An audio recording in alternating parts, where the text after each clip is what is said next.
खास तस्वीरों के साथ करने जा रहे हैं। ये तस्वीरें इसलिए खास हैं क्योंकि ये हमसे करीब 3,84,000 किलोमीटर दूर सीधा चांद से आई हैं। इसरो ने प्रज्ञान रोवर के लैंडर से बाहर आने और चांद की सतह पर उतरने का वीडियो शेयर किया है। लैंडर विक्रम 23 अगस्त को शाम 6:04 पर चंद्रमा के साउथ पोल पर उतरा था, जिसके करीब 14 घंटे बाद गुरुवार रात 12:30 बजे इसरो ने रोवर के बाहर आने की पुष्टि की। इसरो ने जो वीडियो जारी किया है उसमें रोवर प्रज्ञान रैंप से चंद्रमा की सतह पर उतरते हुए धीरे धीरे चलते हुए दिख रहा है। ये तस्वीरें लैंडर विक्रम में लगे कैमरे से रिकॉर्ड की गई हैं, जिसमें रोवर के पहियों के निशान के साथ साथ उसकी छाया भी नजर आ रही है। रोवर प्रज्ञान के पीछे के 2 पहियों पर भारत के राष्ट्रीय प्रतीक अशोक स्तंभ और इसरो का लोगो भी उकेरा गया है। और जैसे ही रोवर चंद्रमा पर उतरा तो उसके पहियों ने चांद की मिट्टी पर इन प्रतीकों की छाप छोड़नी शुरू कर दी।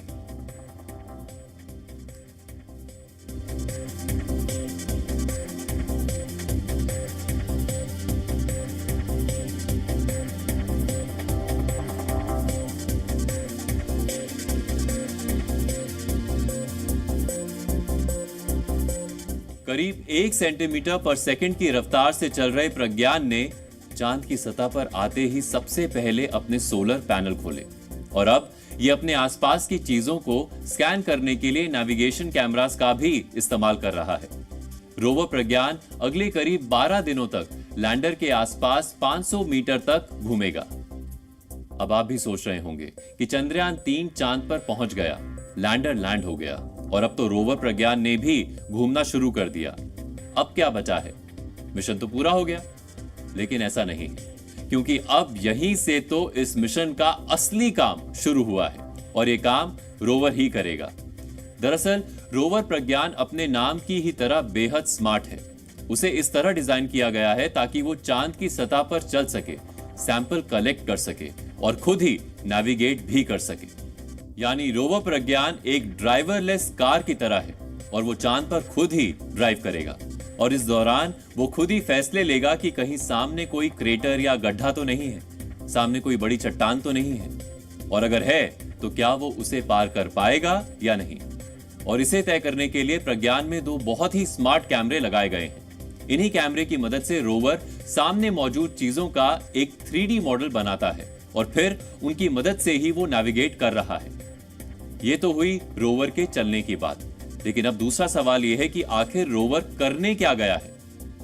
जाहिर है वो चांद पर सिर्फ सैर करने तो नहीं गया है। इसका जवाब है पानी। दरअसल पानी ही वो सबसे अहम चीज है जिसे ढूंढने के लिए ये मिशन भेजा गया था। इसके अलावा भी वहां कई दुर्लभ और महत्वपूर्ण चीजें मिलने की संभावना है, जैसे वहां यूरेनियम, प्लूटोनियम, गोल्ड जैसे कीमती या दुर्लभ मिनरल्स मिल सकते हैं। इसके अलावा वहां हीलियम या हाइड्रोजन की मौजूदगी ढूंढने की भी कोशिश होगी। लेकिन यह सवाल भी है कि आखिर सिर्फ 26 किलोग्राम का छोटा सा रोवर एक साथ इतने काम कैसे करेगा।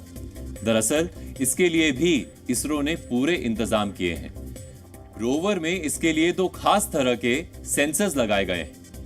पहला है APXS यानी अल्फा पार्टिकल एक्सरे स्पेक्ट्रोस्कोप। ये एक तरह की एक्सरे मशीन है और ये चंद्रमा की सतह का एक्सरे करके मिट्टी में मौजूद कई तरह के मिनरल्स का पता लगा रहा है। इसकी मदद से वैज्ञानिक चंद्रमा की सतह और उसकी मिट्टी के बारे में और ज्यादा जान पाएंगे। प्रज्ञान की दूसरी और सबसे अहम डिवाइस है LIBS यानी लेजर इंड्यूस्ड ब्रेकडाउन स्पेक्ट्रोस्कोप। ये भी चांद की मिट्टी में मौजूद चीजों का ही पता लगाएगा, लेकिन इसके लिए ये लेजर की मदद लेगा। ये डिवाइस चंद्रमा की सतह पर बहुत हाई इंटेंसिटी की लेजर बीम छोड़ेगा। इससे वहां की मिट्टी पिघलेगी और रोशनी पैदा करेगी। इसी रोशनी की वेवलेंथ को एनालाइज करके ये डिवाइस चांद की मिट्टी में मौजूद मिनरल्स और केमिकल्स का पता लगाएगा। रोवर को वहां पे कोई कंट्रोल नहीं कर रहे हैं और रोवर पूरी तरह से ऑटोनोमस है और रोवर को जो उसे दिख रहा है, और उसमें ना हमने सिर्फ 2 आंखें लगाई हैं, 2 कैमरास, बहुत बेसिक सेंसर्स। हमने कोई भी महंगा या भारी सेंसर ऐसा नहीं लगाया जिससे कि उसका साइज़, वेट या कॉस्ट बढ़ जाता, बट हमने बहुत स्मार्टनेस उसके सॉफ्टवेयर में डाली है। जैसे हम अपनी 2 आंखों से सारा 3D आसपास का अपना समझ लेते हैं, उसी तरह से रोवर अपनी 2 आंखों से एक 3D मॉडल बनाएगा चांद की सतह का।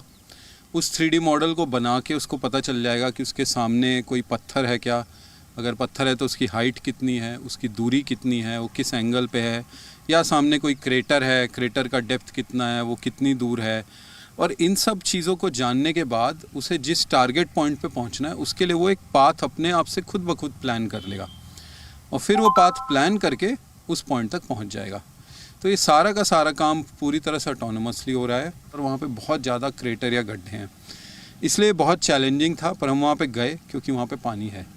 और जब रोवर वहाँ पे जाएगा तो रोवर में आप समझिए कि एक ड्रिलिंग की छोटी सी सुविधा है, वो कुछ चीज़ों को ड्रिल करके सैंपल ले सकता है।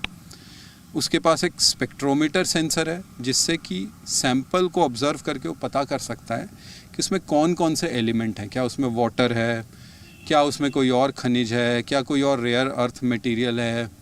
तो ये सारी चीज़ें उसको पता चल सकती हैं। जैसे ये भी हो सकता है कि वहाँ पे बहुत मात्रा में यूरेनियम हो या गोल्ड हो। और अब एक नया इंटरेस्ट आ रहा है स्पेस टूरिज़्म और स्पेस माइनिंग में, और ये दोनों बहुत बड़े बिजनेस बनने वाले आने वाले टाइम में। तो उसके लिए भी हमें बहुत अच्छा पोजीशन कर दिया है इस मिशन की कामयाबी ने।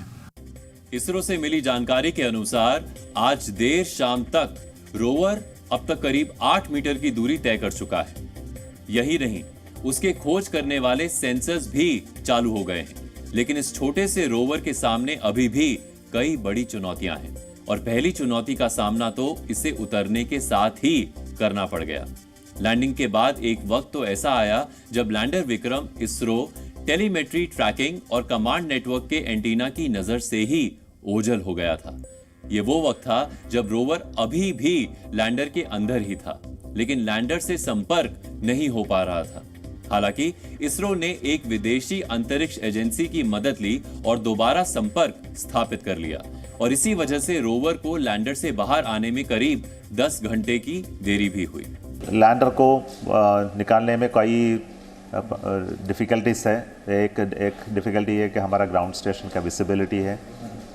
सो इसलिए उस समय हमारे जो बेलालू में और 32 मीटर विजिबिलिटी से बाहर निकल गया। सो हमको एक ground station, international ground station को इसमें डालना पड़ा। सो उसके सम चेकिंग करने की ज़रूरत थी। सभी के बाद अगेन ये रोवर रैम्प ओपन हुए तो सब टेम्परेचर तो कम हो जाएगा। आधे घंटे में self the temperature will drop by 30-40 degrees. So if पूरे नीचे जाए तो हमारा मैकेनिज्म तो ख़राब होगा। सो इसलिए हमने ज़रूर काम किया कि weather is working very well, then we tried our best to make the rover come out fast. So late night came out. हालांकि इसरो ने रोवर की जो नई तस्वीरें जारी की है वो बता रही हैं कि इनमें लगे सेंसर्स और उपकरण ठीक ढंग से काम कर रहे हैं, लेकिन चुनौतियां अभी भी बाकी हैं।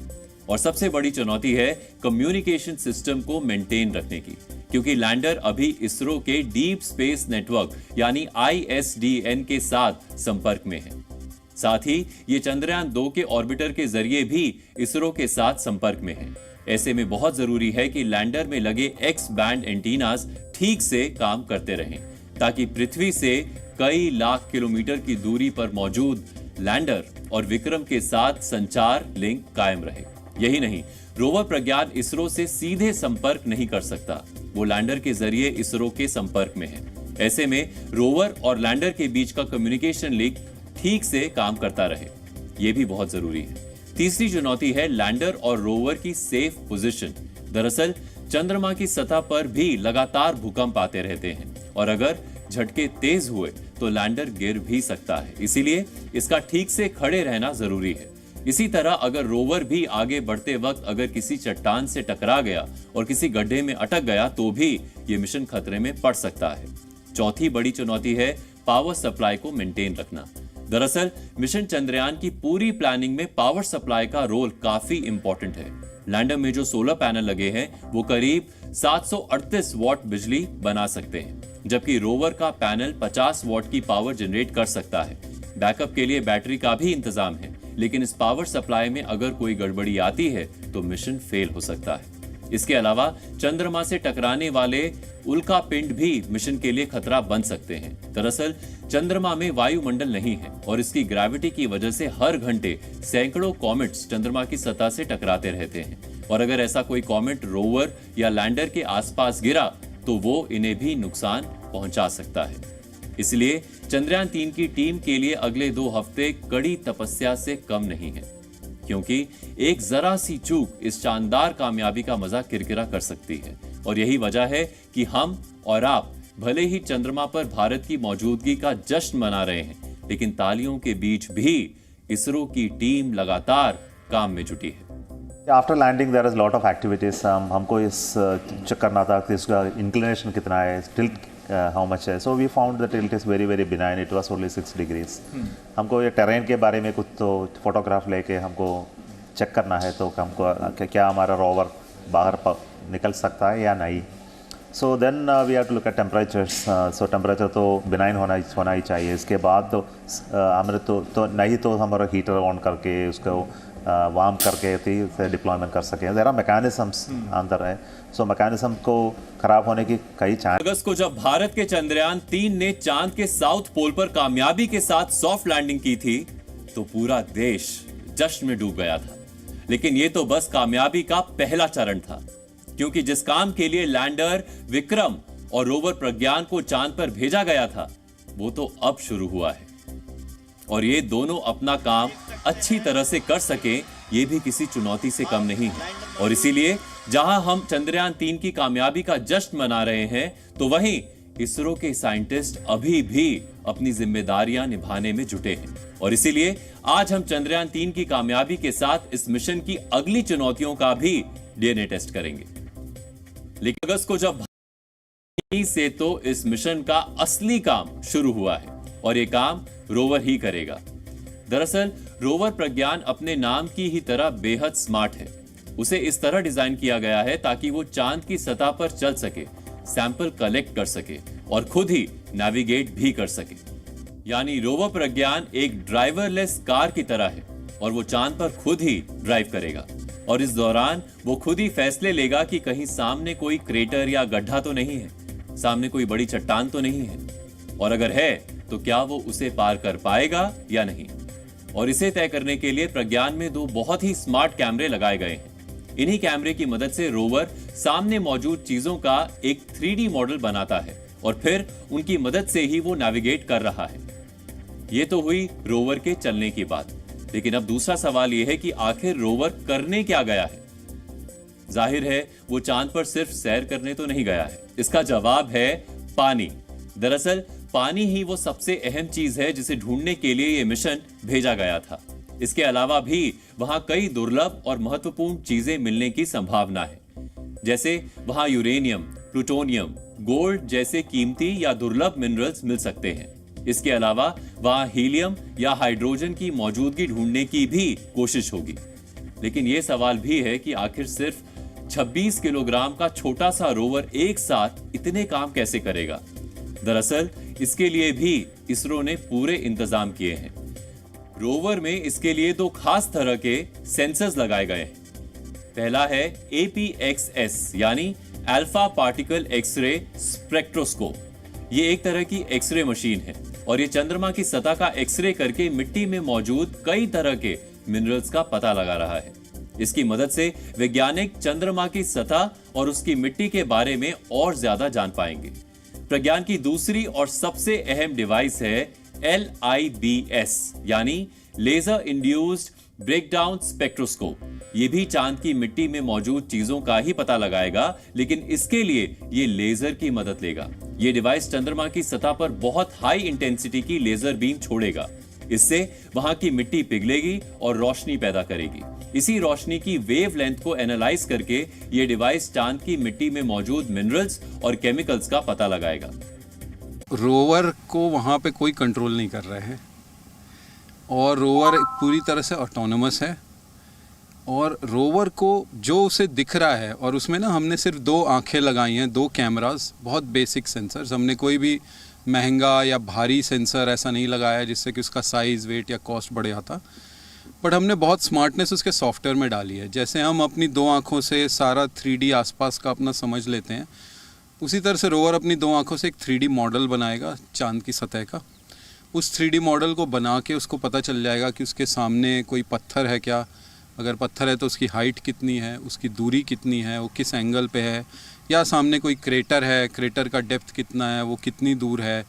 और इन सब चीज़ों को जानने के बाद उसे जिस टारगेट पॉइंट पे पहुंचना है उसके लिए वो एक पाथ अपने आप से खुद ब खुद प्लान कर लेगा और फिर वो पाथ प्लान करके उस पॉइंट तक पहुंच जाएगा।